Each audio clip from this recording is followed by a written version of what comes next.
Hi and hello everyone. So today we are going to learn on root finding.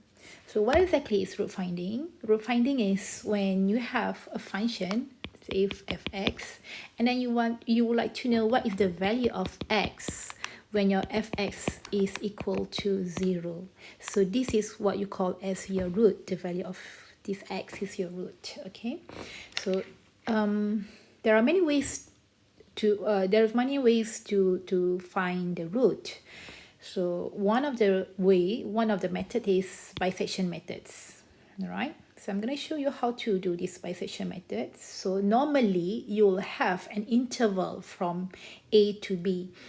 Now let's say you have this function fx, all right, and then you have an interval, right, from a to b.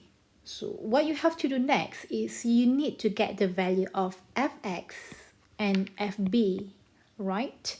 So this is your initial interval, right? Then for bisection, you have to bear in mind that for bisection, you always want to cut your interval into half and then cut it into half. And then the next iteration, you also cut it into half, all right?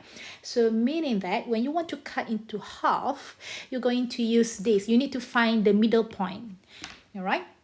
So the middle point is, this is the formula that you need to use, m equal to a plus b divided by 2. So using the previous figure that we have before this, so you already have your fxa and you already have your fb. Now is the time for you to get m, to get this point, the m. And when you get the point m, then you need to find what is the value of this fm, all right? Then after that, you need to do another checking on one of the condition, which is you need to check on this condition fm multiplied by fa. Is it less than 0 or is it more than 0? Right. So when you multiply fa and your fm, sorry, I'm going to use this again. So when you multiply fa and your fm, all right, if your fa multiplied by fm, this is too thick, sorry, if this is less than 0, all right, then you are going to shift your b. So your b will be the value of m, your middle point here. So that's why in the next figure, you'll see that your b is taking the value of m, all right? But if your fa multiplied by fm is greater than 0, then you are going to shift your a, which means that your a is going to take the value of m, all right? So in other words, for bisection method, I'll put it here, bisection method, there are two things that you need to do, right? First thing is you need to get the midpoint. Sorry, you need to get this midpoint. Then you need to check on the conditions whereby if your fa multiplied by fm is less than 0, then the next value of b will take the value of m. And if your fa multiplied by fm is greater than 0, then you're going to shift your a, and your a will take the value of m, right? So it's something like this. If let's say, I'm going to show you again here, of course you need to find, this is your point a, sorry, this is your point a, and this is your point b, and this is the m that you've got. Then you need to get the value of this, which is fa, and you need to get the value of this, which is fm. Then you multiply it, fa multiplied by fm. All right, for this case, you'll see that it's going to get, you're going to get less than 0. So therefore, your the value of b will take the value of your m.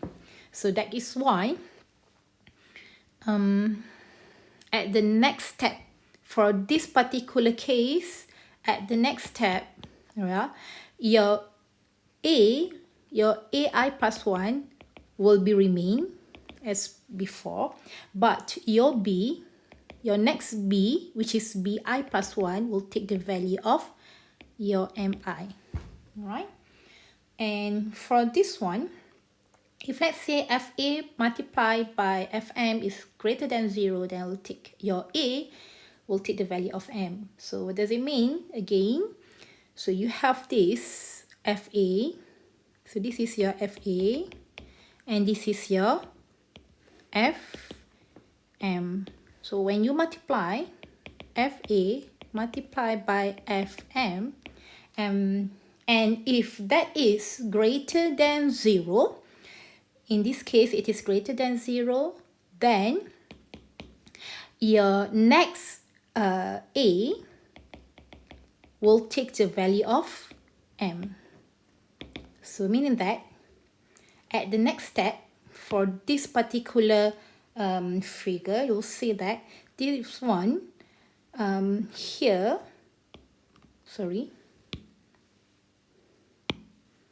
this one will be your next a.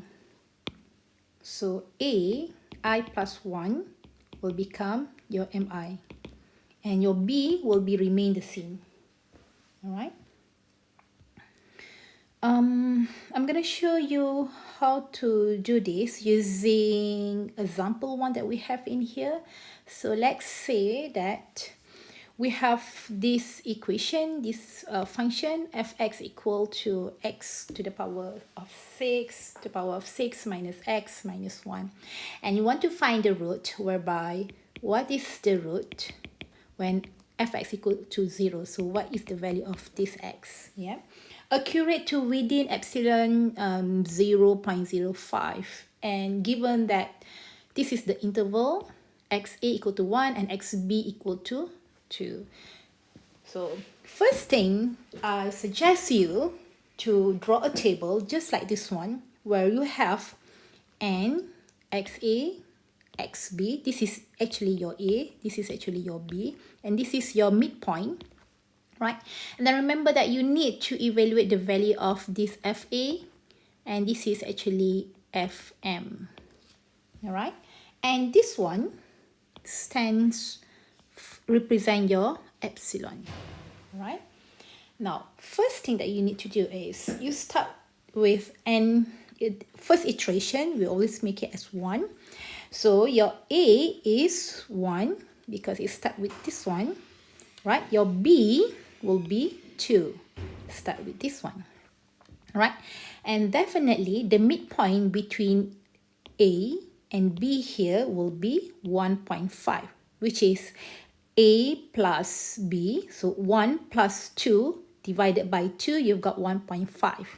Then you evaluate the value of fa. So in other words, I'm going to show you here. Okay, your fa in here, oh my god. Okay, so this is actually f when your a is equal to 1. So you substitute in this function, so you'll get 1 to the power of 6 minus 1. So that's why you've got minus 1 in here. The next is fm, which is your m now is 1.5. So you substitute f 1.5. So that will give you 1.5 to the power of 6 minus 1.5 minus 1. So you will get 8.8906, just like this one. Alright. Now next thing is you need to find out what is the value of the epsilon. Alright. So epsilon is just simply b minus m. Point b minus m. So in here it is, our b here is 2 and our m is 1.5. So that's why we've got 0.5. Ta-da! Okay. Now you need to move on to the next iteration, number 2 here. Right, and remember that for this particular examples that we have, for this one, okay, FA multiply FM. So you will get, this is negative, this is positive. So you will get minus 1 multiply 8.8906, and that will give you minus 8.8906, which is less than 0. So whenever you multiply FA by FM, if you have it less than 0, so you will take this condition.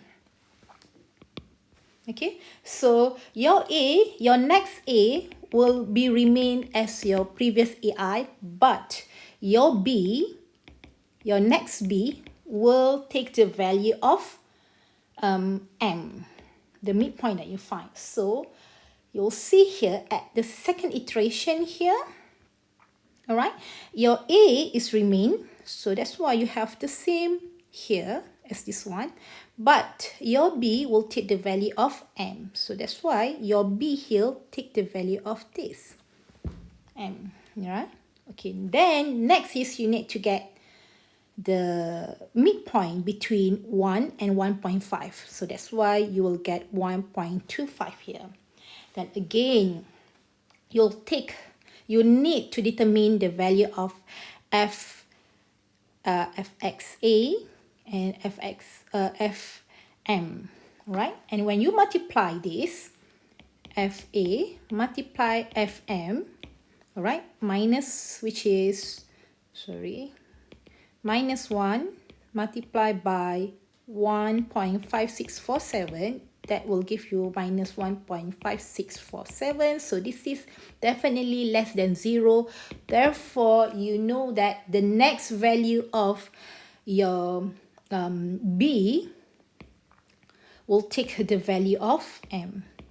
Right? So you'll see here at this iteration, the next one, your A is remain and your B will take the value of M. Will take the value of M. Okay, so in here you will carry on getting the midpoint, and then you evaluate your FA and your FM. And when you multiply this, okay, for this one, when you multiply this, you will get positive. So this is actually FA multiply FM, you get positive, or you get greater than 0. So what does it mean? What is the implication? The implication is whenever you have FA multiplied by FM greater than 0, then your A will be shifted to M. Your A will be shifted to the right, which means that your A will take the value of M. So that's why in here you'll see that the next value of A will take the value of M. Alright? And your B remain as previous. Then again you'll get the midpoint, and then you evaluate your FA and you evaluate your FM. Okay, and then that gives you when you multiply these two, you'll get negative. Then that's why if you got, okay, don't forget that you need to evaluate the epsilon here, yeah? So always like get the difference between B and M, the difference between B and M, the difference between B and M here as well. Then you need to do it until your epsilon is less than 0.05. Okay, for this one we still need to continue because remember that our epsilon here is 0.05. So this one is still greater, then you cannot stop here. You need to still carry on. Okay, so that's why you still need to continue with iteration number 5. So because this one multiplied by this one is negative, so negative means less than 0. So your B will take the value of your previous M, so this one, and then again you'll get your midpoint here, and then you evaluate your FA and your FB. So this is positive, sorry, this is negative, but when you determine this value of b minus m here, so it is less than 0.05. Whenever it is less than the epsilon that you are required to find, then you need to stop. So you stop here. Stop until this iteration. So what's next? When you stop here, then you will say that your x value will be equal to your xm, which is 1.1562. So this is your root, your approximation root, your approximated root. Yeah. So this is how you want to find the root by using bisection method.